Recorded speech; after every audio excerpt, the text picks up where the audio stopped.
Good morning, everyone. Thank you so much for joining me this morning. It means a lot that you're spending a Saturday morning with me.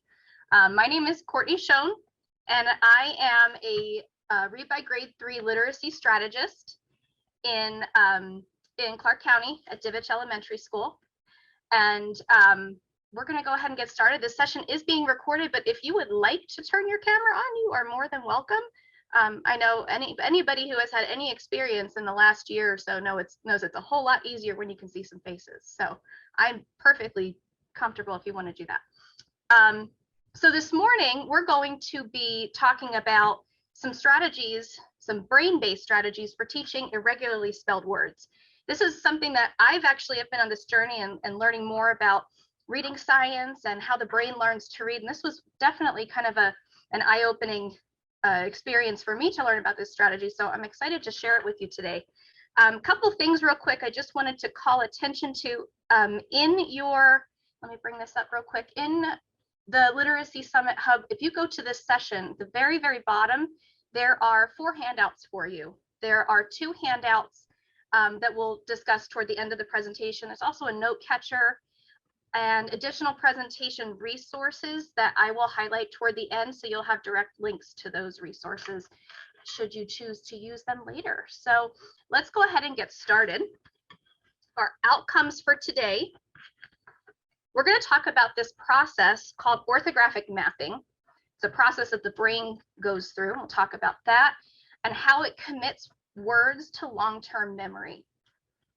We're going to talk some definitions and identify the differences between sight words, high frequency words, and irregular words, which are often used interchangeably. We're going to kind of set the record straight on the difference between those. We'll talk about which words need a specific type of instruction, and we'll talk about a strategy called heart words. And then at the end, I'll give you tons of resources so that hopefully it's easier to bring this to your school, to your own classroom, to your colleagues, and give you a good start with it. So real quick to start off, I'd like you to drop in the chat, think about this question here. You walk into a classroom during sight word instruction. Describe what you're watching. What are you seeing during that time? Maybe in your own classroom, maybe you pop into a neighbor's classroom. What are you typically seeing?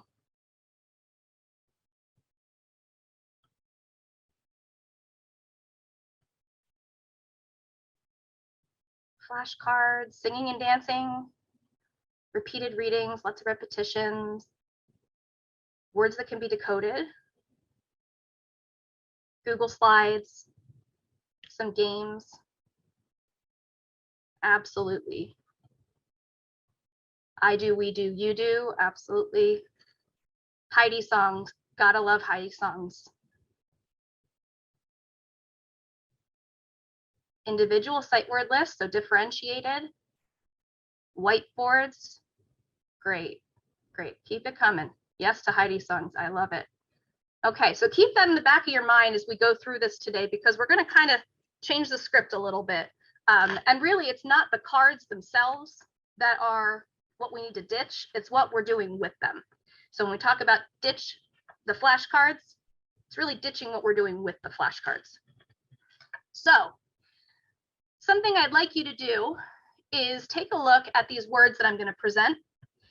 And what I'd like you to do as you are reading these words to yourself is think about, what are you doing in order to read these words? What is your brain doing? And what does that process feel like to you? Okay, so one word at a time.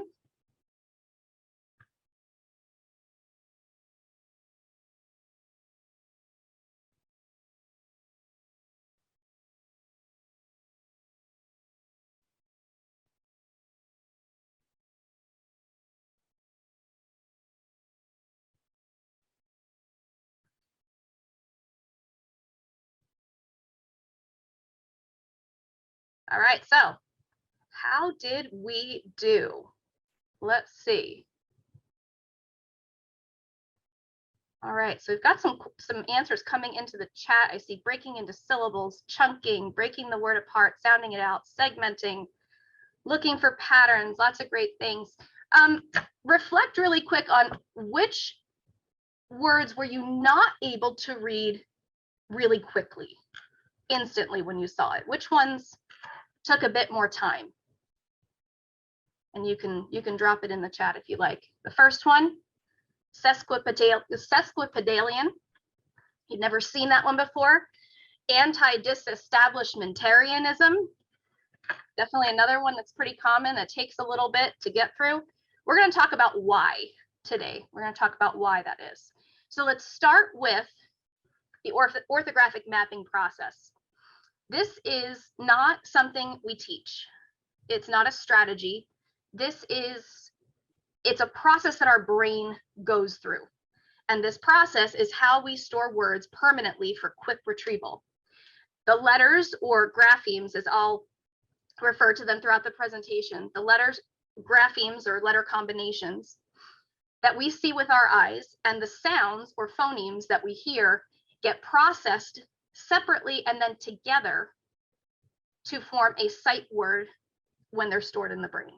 Okay, so this orthographic mapping process, we're going to go through what that looks like. This was, and I will just tell you, this was an eye-opening teaching moment for me, because I feel like once I understood how the brain learns to read and how the brain stores words permanently, that helped me to see which of the strategies I'm trying are going to be more effective than others. So, fun fact, we don't store words visually. The input of the word is visual, but it's not stored visually. So take a look at this graphic here. The first picture, it's a chair. Second picture, it's upside down, but it's still a chair. The third, still a chair. And the fourth, still a chair. Common question for our primary kiddos on standardized tests. This is a triangle. No matter what orientation it's in, it's still a triangle. And this happens for the objects around us every day. But unfortunately, letters don't work that way.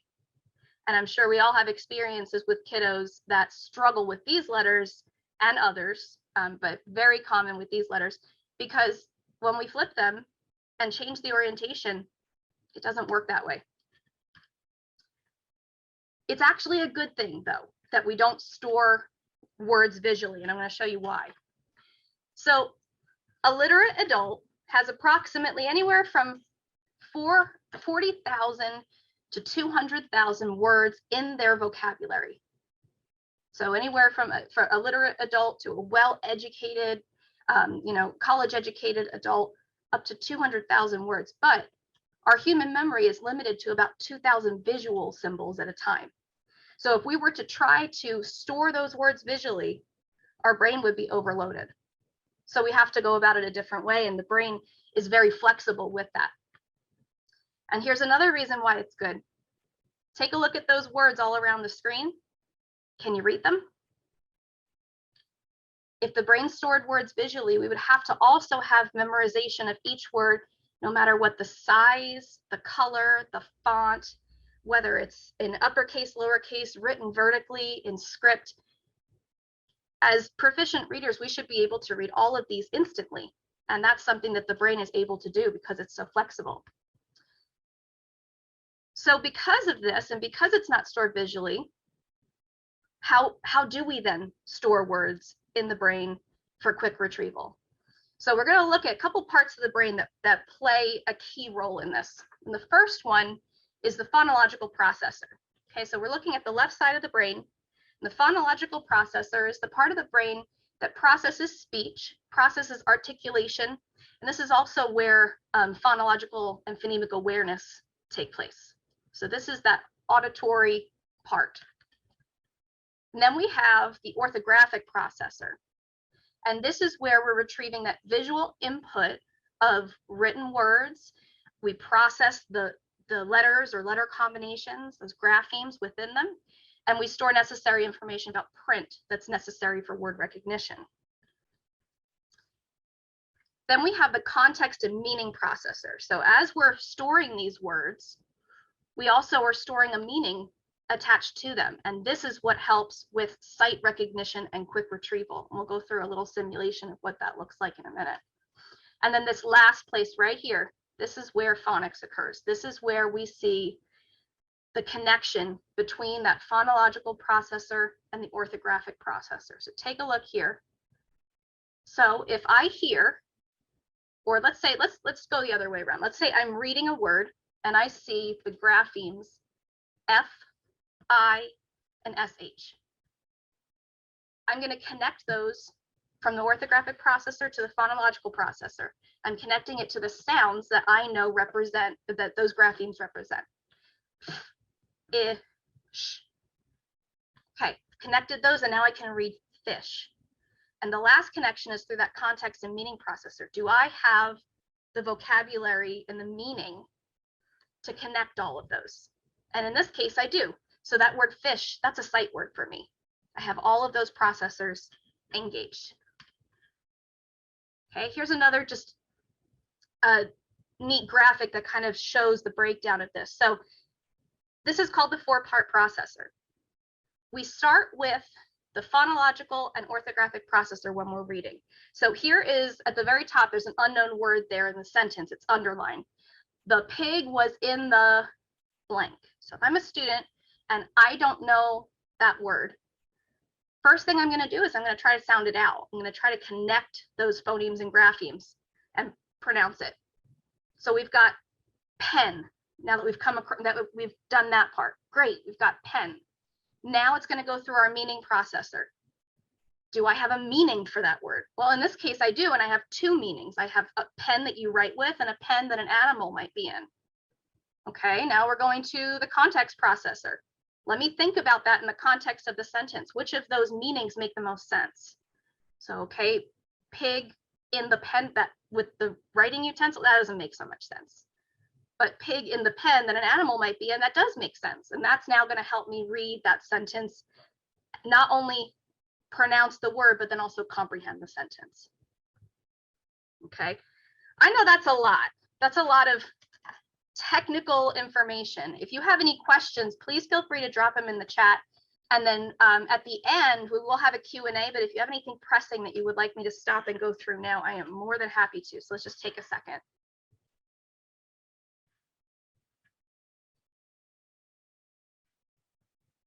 Yes, absolutely. Love the brain connection. All right, let's do a little simulation of what this is like. Okay, so I'm going to pull, I'm going to put a word up here. And just like we did in the beginning, I want you to read this word. Oh, that's a great question, Rowena, and I am going to cover that at the very end. I have tons of resources for you.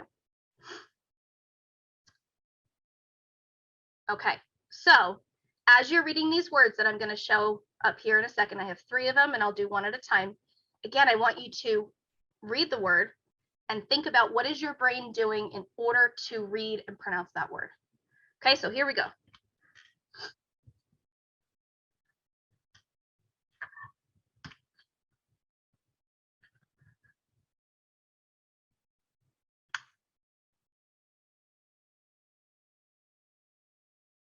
How'd you do? Okay. How about that first one? NFIB. I don't know. I've never seen a word spelled like that. And hopefully not, because I made up the first 2. Or at least I hope I made up the first 2 words. But all 3 words have all the same letters, and it's just a scramble of those letters. Is this scrambled? Yeah, exactly. It looks like it's got to be scrambled. So let's look at each of these. So that first word, again, I hope unknown, because I think I made it up. Unknown word, not easily pronounceable because it has patterns in there that we just don't recognize or that we don't read often as proficient readers. And there's no meaning attached to it.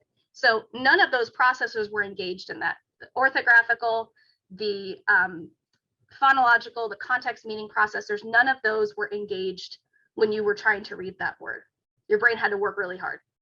The second one, hopefully this one was a bit more pronounceable, but still, hopefully, an unknown word. No meaning attached to this since we didn't know it. So you may have a possible link to the phonological and orthographic processors with patterns like IVLE or FIE. So that may have helped you to pronounce it, but you had no meaning attached to it. So that context and meaning processor wasn't engaged. But hopefully when you saw that last word, beneficial, that was a sight word for you. You knew it by sight because it was a known word, it was pronounceable, and the meaning was known as well. All of those processes were engaged and you were able to read that word. Does that sound about like your experience? Drop it in the chat if that's about what your brain went through. I heard somebody recently say, it's like magic, but it's science. All right, so let's talk some definitions. I mentioned the word sight word, so we're going to talk about that. But before we do, let's talk about the term high frequency words. High frequency words are exactly what they're called. They're the most frequently used words in our language, and particularly in text. Some of those words are regularly spelled, and they use the patterns that are decodable for students as they've been taught those patterns, and they follow those patterns. But some of those words are irregular and don't follow those patterns. And those are the words we're really going to be focusing on today. The Dolch and Fry's lists are very commonly known as high frequency word lists. If you work in the Clark County School District, we have a breakdown K through 5 curriculum engine of those high frequency words, and just a slightly different breakdown, but based on the Fry's list. So when we talk about irregular words, there are two different kinds of irregular words. We have permanently irregular words and temporarily irregular words. So I want you to kind of put yourself in the mindset of a kindergartner. A temporarily irregular word would be something like car. Here, where you at here? There we go.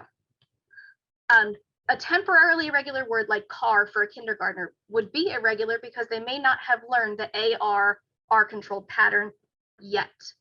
So at that time, if they tried to pronounce it using what they know, then they may not be able to pronounce it correctly. Once they learn that AR pattern, now it becomes a regularly spelled word. So it's just temporarily irregular until that instruction takes place. Words that are permanently irregular have patterns that are so infrequent that we probably will not teach a pattern to students to represent that sound spelling correspondence. So they will remain irregular. And those are words that need a specific type of instruction. Sight words, often defined as words that we just have to know by sight. When we see them, we have to know them. It's actually a bit deeper than that. Sight words aren't words that we have to know by sight. Sight words are words that we do know by sight. So a word doesn't become a sight word until we know it by sight. They may be high frequency words. They may be other words that are not on a high frequency word list. And the more sight words that you have stored permanently, the easier it is to read, the more effortlessly you're able to read and decode text. I love this quote by David Kilpatrick. He's a phenomenal author and researcher in this area. A word is in a student's sight word vocabulary when the word is consistently pronounced correctly, instantly, and effortlessly without the benefit of context. Okay, so that is really what our goal is. We want as many words to become sight words as possible. And when those words become sight words, they are stored in what's called our orthographic lexicon. And this goes by many other terms, sight word bank, sight word memory, sight word vocabulary, all mean the same thing, that it's a collection of words that we know by sight. It's going to differ from person to person. I love this little meme here of the doctor talking to the patient. That doctor clearly has words in his sight word vocabulary or his orthographic lexicon that patient does not. This has to do with experiences and background knowledge and exposure. So you may have words in your orthographic lexicon that I don't, and vice versa, depending on our background and experiences. Okay, so Now comes the fun part. Which words are irregular words? How do we know which ones to teach? Because if you're like me, I'm thinking English is crazy. It's a language of exception. There are so many irregularly spelled words. They just don't make sense. Shouldn't I just teach all words this way? I'm sure you've seen this floating around on the internet, the I before E, and all of the exceptions that come along with it. This one's my favorite.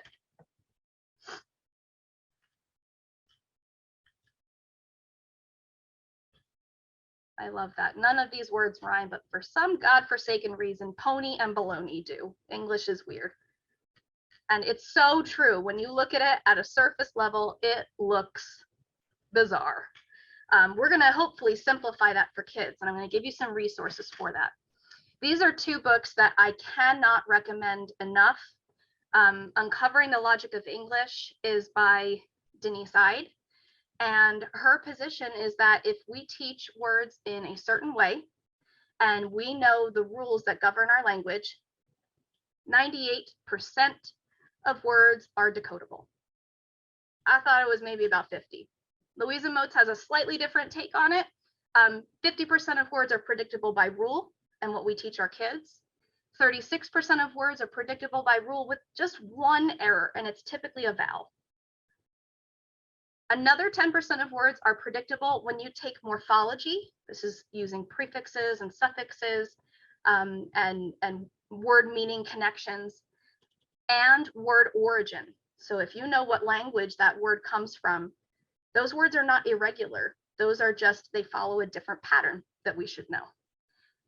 Take all of that into account, we've got about 4% of words that are true oddities, which seems like a very small number of words.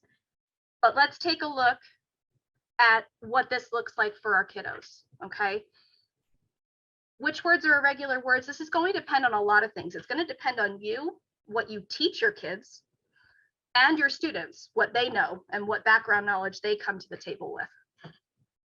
So the things that we as educators should know in order to know what words are regularly spelled. There are about 45 phonemes in the English language. Depending on the author, you may see 44 to 46.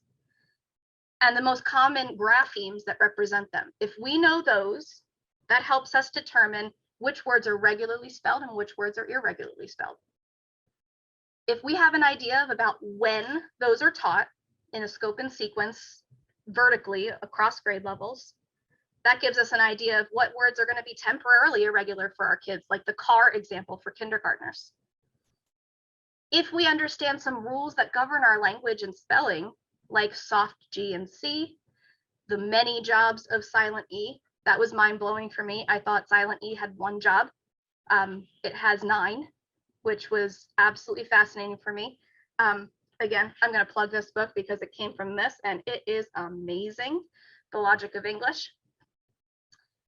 And some understanding of word origin and morphology. If we have, and I wish I could go in depth into this because we could talk for days on this, but if we have some understanding here, and this is a process for us to learn this if we haven't been taught this way, that's going to help us determine and break down those words and figure out which ones are irregular. So let's look at that in action.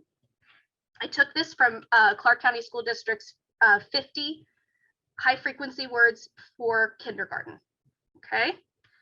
And we're going to take a look at our standards. So first we'll start with foundational skill standards for kindergarten.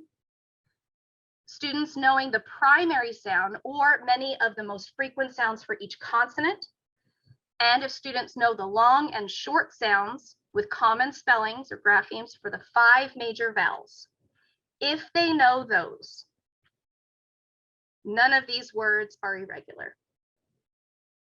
I don't have to teach these with flashcards and try to get the brain to store it as a visual image. They can do this just like they would with any other phonics driven word. Okay, but we're not done. Let's look at first grade standards. Okay, so some of those words might be temporarily irregular. I know many kindergarten teachers that go beyond those kindergarten standards, especially for those kids, those high flyers that are ready for them. So let's say that we're teaching kids common consonant digraphs. final E, and common vowel teams. Long vowel sound vowel teams. All right, we just got rid of a bunch more. So of that 50 that we started with, we've got 15 left. 15 that are irregular at this point. Okay, we're not done. Now we've got a couple of spelling rules. Some of these rules come from the logic of English. Some of these you may know, may not know. S frequently represents Z at the end of a word. If our kids know that pattern, a word like has is no longer irregular because has makes the Z sound at the end, which is a frequent sound that the grapheme S can make. Okay, so let's take those out. Is and has. O, oo is a common sound for O when it's at the end of a word or a syllable. So if kids know that third sound for O, instead of just the long and short, now they've got do, to, and who. And then short high frequency function words such as what and the, come, those words have a schwa sound, and a schwa sound is very frequently found in those short high frequency words. That sound, the, what, very, very common. It's actually the schwa sound is the most common sound in our language. Another fun, mind-blowing fact for me recently. Would was be included in the Z sound at the end? Absolutely. And the reason I left it up was because I hadn't gotten to that schwa sound yet. So they need both of those rules for that to become regularly spelled. The sound in was, and then also the Z for the letter S. So look what I've got left. I've got 6 of those first 50 words. If they have that background knowledge, I only have 6 that don't follow those patterns. Now, that may not be the case for our kindergartners. This is for our kids that have had those 2 years of instruction. So we have to know what's temporarily irregular, because some of these words will be temporarily irregular for our youngest kiddos. Okay. So one more term I'm going to throw in here, and that term is heart words.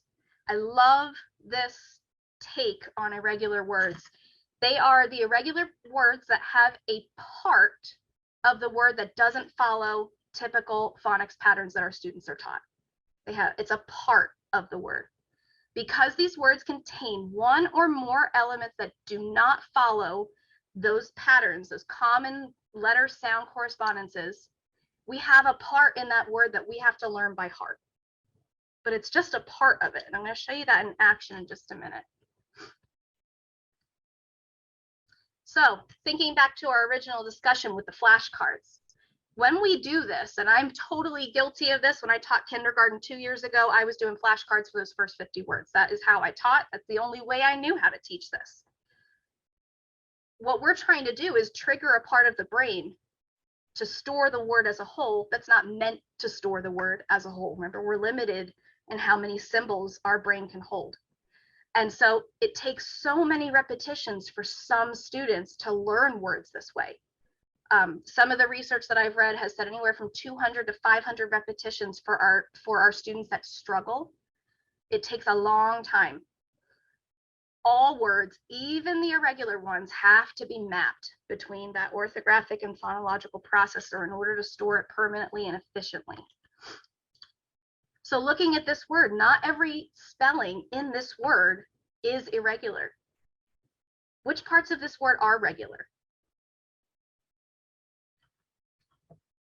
S is regular. D is regular. And then we have a part of the word that is not a regular spelling. So we're going to focus on that one. Okay, I'm going to show you a few videos. I'm going to start with, sorry, while I pull this up. I'm going to start with Dawn Durham. She's from an organization called Patent out of Pennsylvania. They have an incredible YouTube channel and social media presence. If you're looking for somebody to follow for more on this, she and the organization are incredible. I'm going to show you this. It's a 3-minute video. She's going to kind of sum all of this up in like tied up with a nice little bow.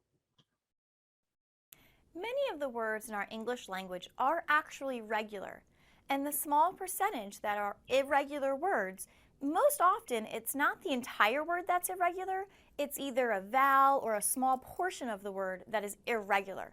And so when we talk to students about these words, we don't want them to think they have to memorize the entire word. Rather, we want them to focus on and memorize the small portion of the word that is irregular. And we do this by using the heart routine. And I'm going to show you this kind of as if you were my classroom right now, so just play along with me. Today we're going to focus on the word said. Say the word with me, said. Go ahead and tap the sounds in the word, s-e-d. Great, what's the word? Said. How many sounds are in the word said? We said 3 sounds. I'm going to make a line for every sound that we heard. Go ahead and tap it again for me, s-e-d. What's the first sound we hear? S. How do I spell that sound? With an S. Good job. What's the word? Said. What's the last sound I hear? D. How do I spell that sound? With a D. Good job. My word is said. What's the middle sound in my word? Eh. That's right. And in this word of said, we spell the eh sound with an A-I. For this word, these are our heart letters. These are the letters that we need to know by heart. The word is said. Let's go ahead and spell this word. S-A-I-D. What's the word? Said. From this point on then, what you're going to want to do is practice writing that word, both with a paper and pencil or a whiteboard or air writing. So that might look something like this. Boys and girls, go ahead and stand up. Get your magic pencil out. Let's go ahead and write the word said. What's the word? Said. Tap the sounds. S-E-D. Let's go ahead and write the word. S-A-I-D. Good job. Go ahead and erase that word.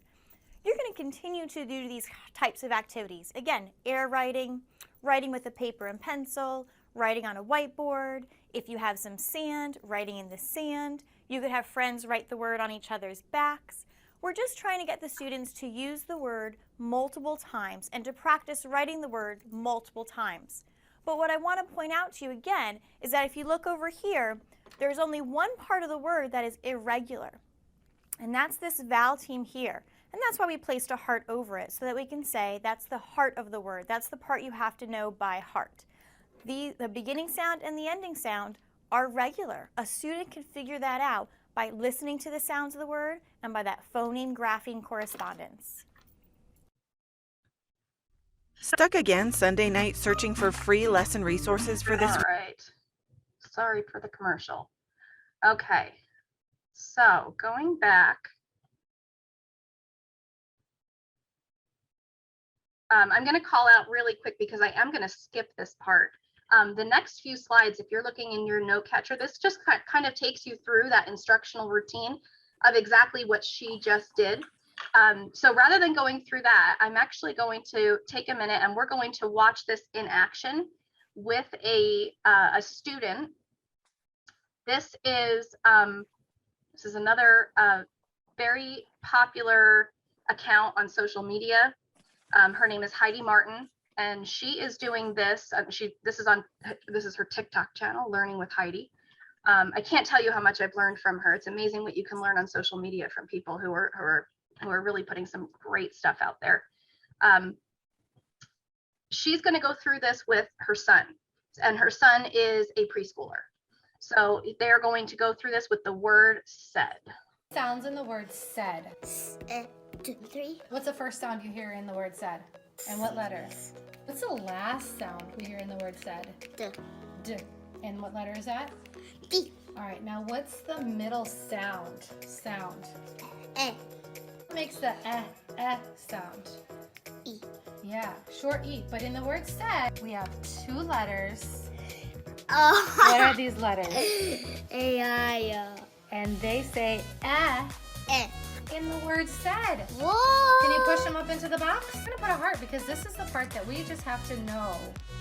by heart. Okay, so let's say the sounds. And said. Okay, I'm going to show you one more with a different word, and then we'll chat about it.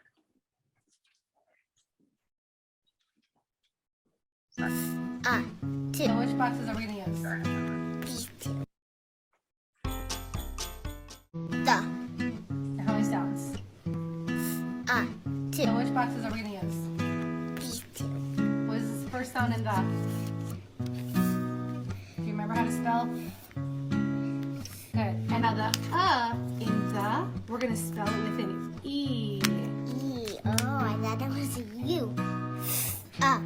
Let's say it all together. Good job. E is the part we have to remember by heart.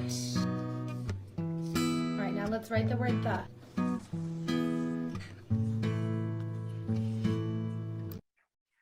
Okay, so and it went by very quickly in her video, but at one point she mentions the number of repetitions because of how we are not requiring as much of a cognitive load to think of all of those sound spellings in the context of a whole. We're reducing that cognitive load to just that one sound spelling, and for some kids that it may have taken 500 to 500 times, it can take as few as 1 to 4. And I tried this with my own daughter, my 7-year-old. Last year, she struggled with the word said.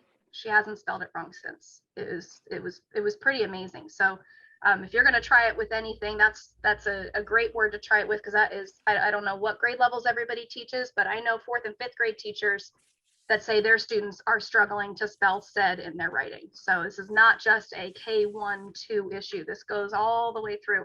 We want that to be permanently stored and easily retrieved, both for reading and writing. Okay, last thing that I want to show you, and this is a free resource, no account required. There is a website called Really Great Reading. And just give me a second to close this so I can open this up. Okay, no account required. Like I said, this is totally free.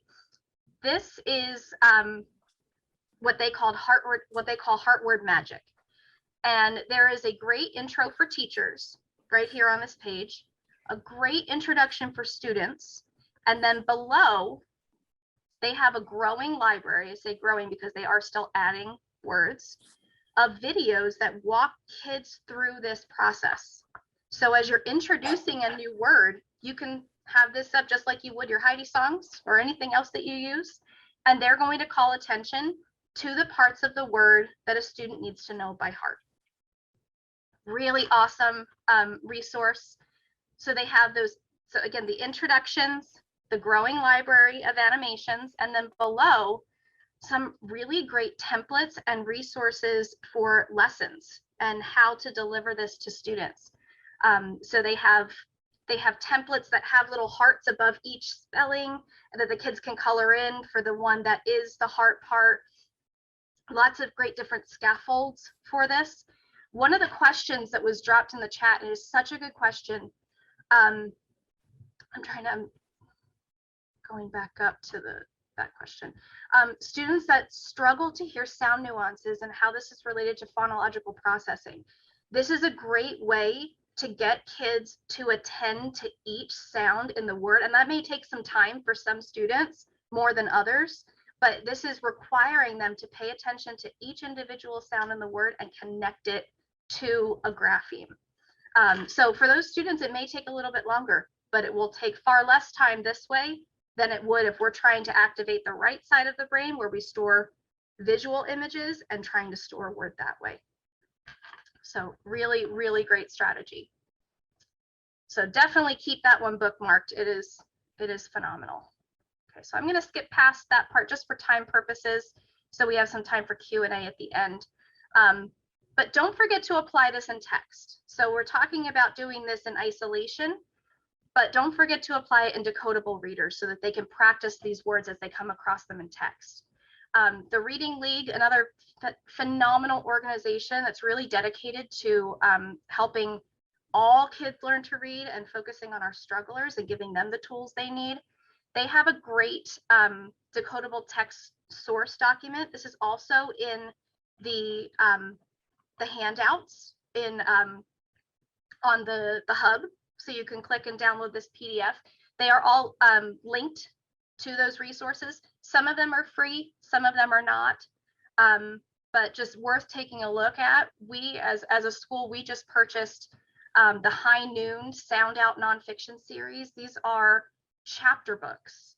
So for our older struggling readers that don't want to be seen reading a book that says the cat sat on the mat, these are books that are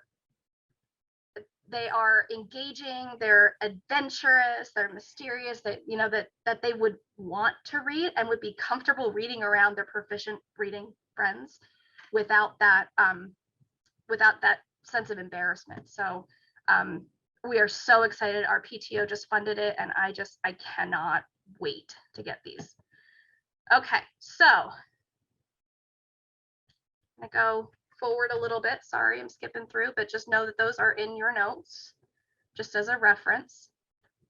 So think back to that earlier conversation that we had in the chat of what strategy or strategies we usually use or see in classrooms to teach irregularly spelled words. How does this approach differ from that? What benefits do you see in that? So just reflect on that for a minute and drop some ideas in the chat.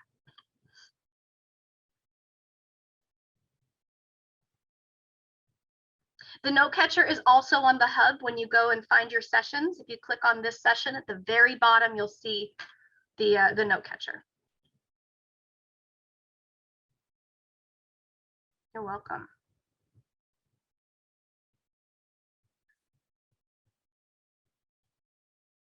What benefits do you see to teaching this way? Hands-on. You won't feel so overwhelmed. Pointing out just the irregular part, more dialogue around the irregular sounds. It's fun. Purposeful practice, absolutely not just copying squiggles. Yes, yes, awesome. Great for intervention groups. 100%. Using what they know. Building confidence that way by using what they already know. This whole word is not completely unknown. I already know parts of it. Okay. So a couple more resources for you. And again, these are free and available online. They are also, this last one from Phonic Books is also in the handout. So you have a PDF of this. I'll show you in just a second. So we looked at really great reading, Heartword Magic.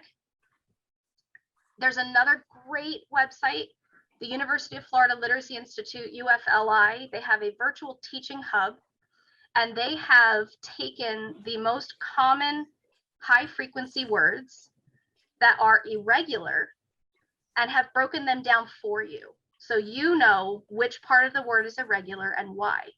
So what I'd like to show you real quick is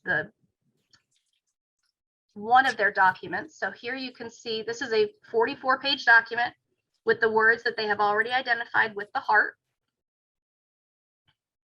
One thing I do want to call out is that the colors do not matter. They're just trying to call attention to how many different sounds are in the word or how many different graphemes. So like these two are not connected, for example. So it's just trying to break that down. That's one thing that I struggled with a little bit with using this. So just know that going into it, there is no meaning behind the different colored boxes. They just use a different box for each grapheme. On the UFLI website, and it's linked in your, oh, right here. This is the site it came from. On this site, if you scroll down, you'll see the heartword cards that I just showed you. There are also slides in PowerPoint and in Google Slides already done. And what I love about this is that in the notes section, they break it down for you.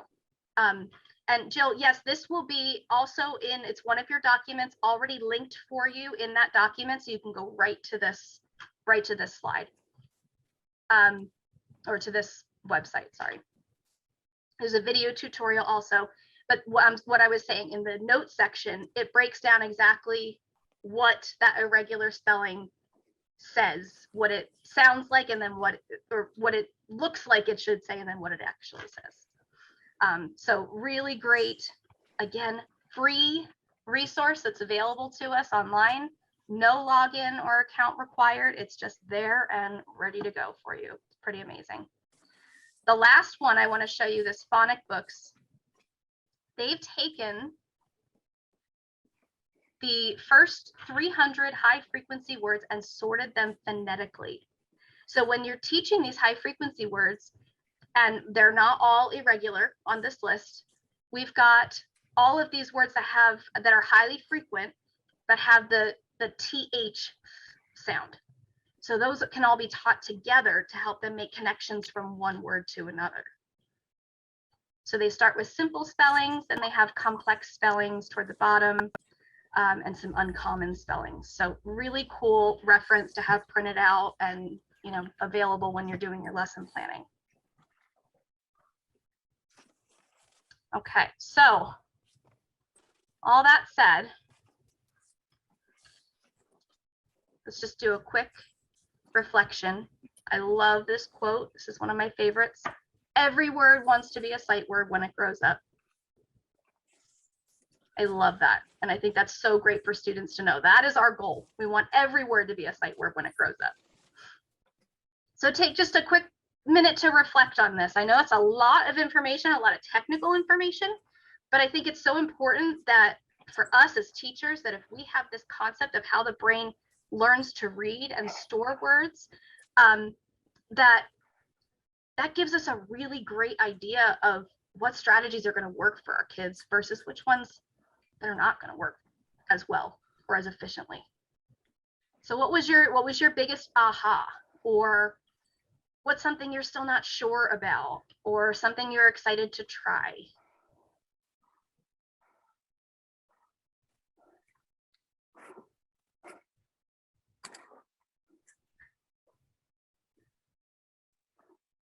Thank you so much. I'm so glad you love the heart words. Even irregular words have parts that can be sounded out. Yep, absolutely. Wonderful. Last couple resources. Again, this is linked for you so that you have access. You don't have to go searching for these articles. These are the resources that I have read through in order to put this presentation together. So 1 hour is definitely only going to scratch the surface of this like really fascinating topic. So if you're looking to learn more, these are my top recommendations for where you can find just some really, really great information for your own background knowledge. So definitely take a look at that in the handouts because it is linked. And then last, I just wanted to drop my contact information here. I started a social media account to share this information because I feel like we just don't get a chance to share stuff like this during the school day or regularly with our colleagues. And so I thought if I can drop little tidbits of what I'm reading and you read it as you're scrolling through your social media feed, great. That's one more person I've been able to share this with. So if you want to follow me on social media, I have a Facebook page and an Instagram. Instagram is probably where I'm most active. And my account is called Learning with Our Littles. I feel like I am learning so much, not just my kids are. It's me too. So I'm going to stay on for some Q&A, and I'm going to look back at that for some questions that have come up that so we have about 10 minutes for some Q&A. If you'd like to stay on, and feel free to unmute and ask your questions.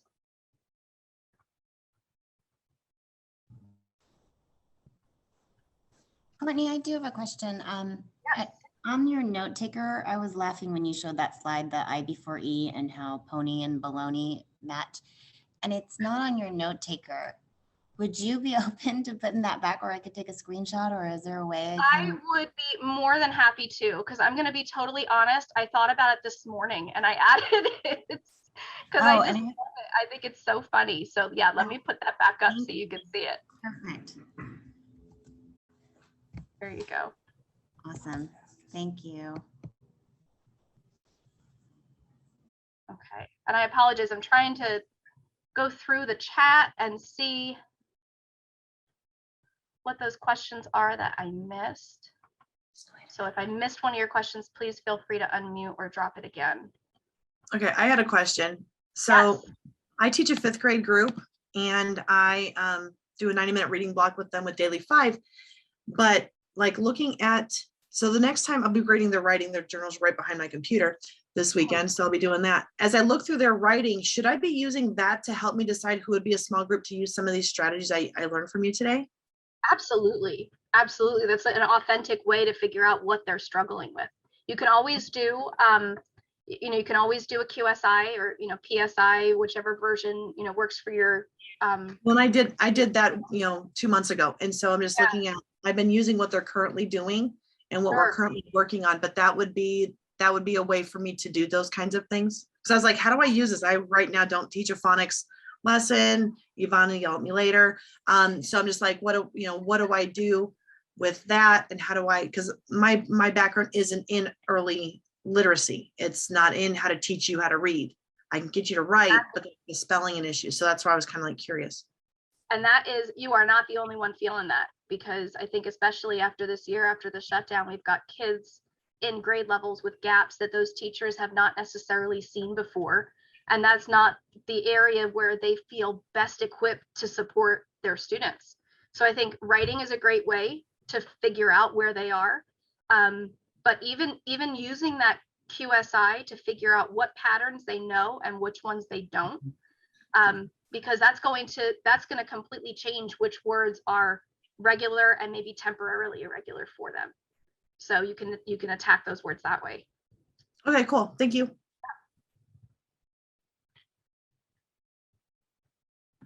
I had a question about working memory, basically.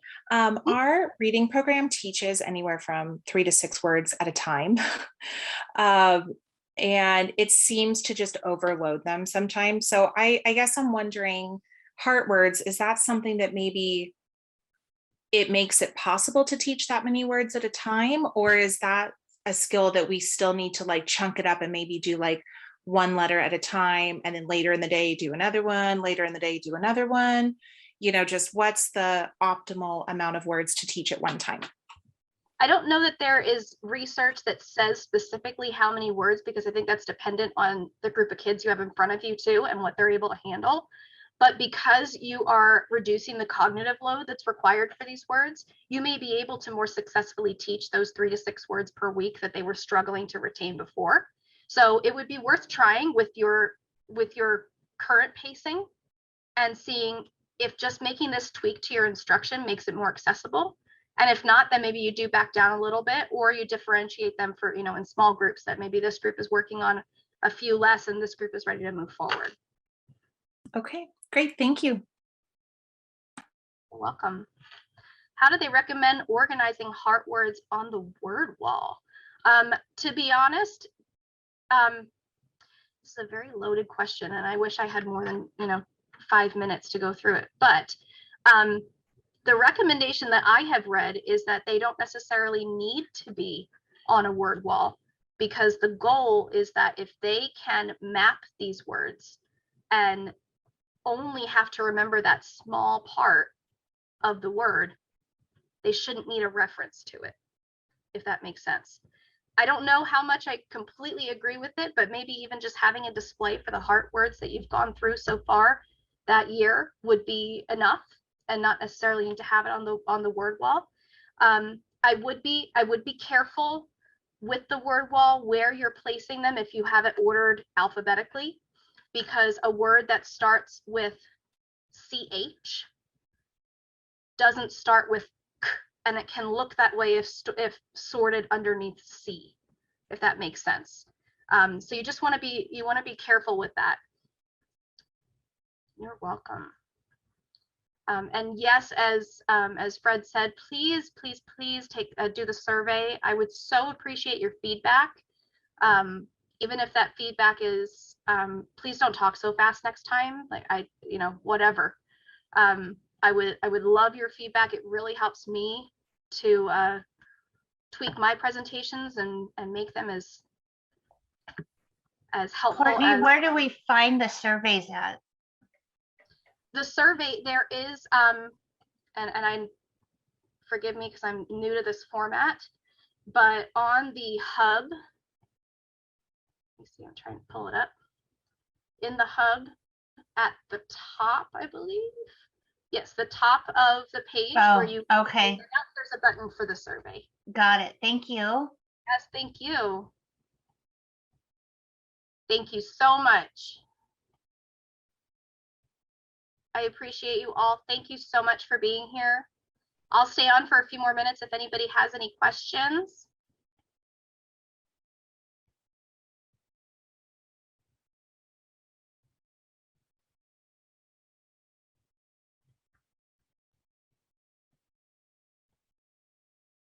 Thank you so much, everybody.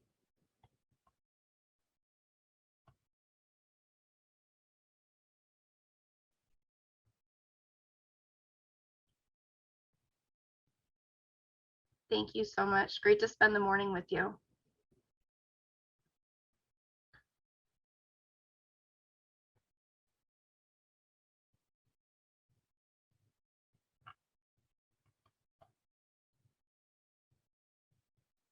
Courtney, I had a quick question. Absolutely. So I pretty much teach intervention from K through 5th at my school, and I'm noticing that my second grade students are really struggling with sight words. Yes. Like the most basic sight words. So what would you recommend? Would you recommend starting with the hard words or just the words that follow spelling rules? It's going to depend on how much time you have with them, and if you follow a scope and sequence. But I don't think you have to choose one or the other. I think you can pull in heart words along with the phonics patterns that you're teaching, because they need to be able to decode regularly spelled words, but then they also need to be able to use that phonics knowledge that they have to find the regular parts of words and then identify which part they have to learn by heart. So you could pull both in. I would just be strategic with the way that you do it. So how many words would you recommend in maybe a week, so it's not overloading or overwhelming the kids? I would say if you start with, let's say you start with 3 and see how they do with that. You may find that using this method makes it a bit easier for them to learn these words, and you may be able to do more than you were doing before. So it's going to completely depend on the number of kids that on the kids that you have to determine the number of words you would do. And which list would you recommend?